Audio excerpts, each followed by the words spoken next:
ஹாய்ப்பா! எல்லாம் எப்படி இருக்கீங்க? நல்லா இருக்கீங்களா? நல்லா இருக்கீங்கன்னு நம்புறேன். இன்னைக்கு என்னத்த எத பத்தி பேச போறேன் அப்படின்னு பார்த்தீங்க அப்படின்னா, பொதுவா வந்து நம்ம ஆண்களும் சரி, பெண்களும் சரி, ஒருத்தங்கள பார்த்தா வந்து மதிக்கிறாங்க, கையெழுத்து கும்பிடுறாங்க அப்படின்னு யார யார பார்த்தீங்க அப்படின்னா, தாய்மை. தாய்மை ஸ்தானத்துல இருக்கிறவங்கள வந்து எல்லாருமே மதிப்பாங்க. அப்படி இருக்கிறப்ப வந்து இந்த நிறமாத கர்ப்பிணி அப்படின்னு சொல்றோம் பார்த்தீங்களா? அந்த மாரி இருக்கிற பெண்கள பார்த்தாலே எல்லாருக்குமே வந்து ஒரு ஒரு என்ன சொல்றது? அவங்க ஒரு தெய்வத்தையே பார்க்குற மாரி ஒரு ஃபீல் பண்ணுவாங்க. அவங்க கஷ்டத்த வந்து புரிஞ்சுப்பாங்க. அது வந்து அப்ப இருந்துச்சு. இப்பவும் இருக்கு. இப்ப இல்லன்னுலாம் நான் சொல்ல கிடையாது. அதை வந்து அந்த அளவுக்கு வந்து அந்த தாய்மைக்கு வந்து மரியாதை குடுத்து வச்சிருந்தாங்க. ஆனா இப்ப வந்து இப்ப கொஞ்சம் மாறி போச்சுங்க. ஏன்னா வந்து முதலலாம் வந்து கன்சீவா இருக்கிறதே வெளில சொல்ல விட மாட்டாங்க. அப்ப உள்ள பெரியவங்கலாம்.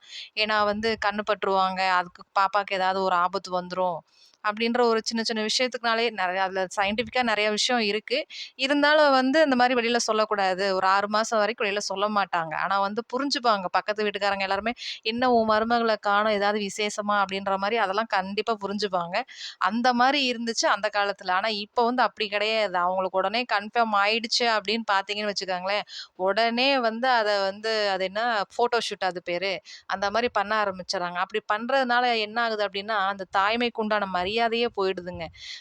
ஒரு தாய்மையோட பார்க்குற ஒரு பார்வ வந்து இப்ப மாறி போச்சு. என்னடா இந்த அளவுக்கு இறங்கி பண்றாங்களே! அப்படின்ற அளவுக்கு ரொம்ப கஷ்டமா இருக்கு. நான் சொன்னது சரியா இருந்தா லைக் பண்ணுங்க. சரிங்களா?